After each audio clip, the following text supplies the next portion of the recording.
Il est la voix nationaliste qui résonne en Hongrie depuis plus de 15 ans. En 2003, Gábor Vona, alors qu'il est encore étudiant, fonde le Jobbik avec 2 de ses congénères. 3 ans plus tard, il s'allie à l'autre parti d'extrême droite, le MIEP, à l'ancrage antisémite et à la base électorale vieillissante, un parti qu'il finira par supplanter. En 2009, la formation a décroché 3 sièges au Parlement européen et fait son entrée à la Chambre basse en Hongrie l'année suivante en remportant 16% des voix lors des législatives.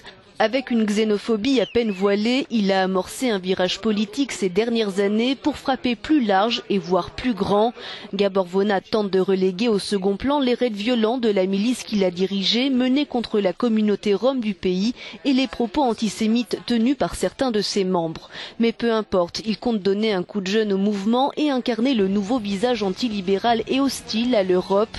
Pour dominer l'opposition et se rêver en partie de gouvernement, le Jobbik a ajouté à sa ritournelle anti-immigration des propositions en matière d'éducation et de santé, une stratégie qui s'avère payante puisque le Jobbik a engrangé un score historique de 20% lors des dernières élections dans le pays il y a 4 ans.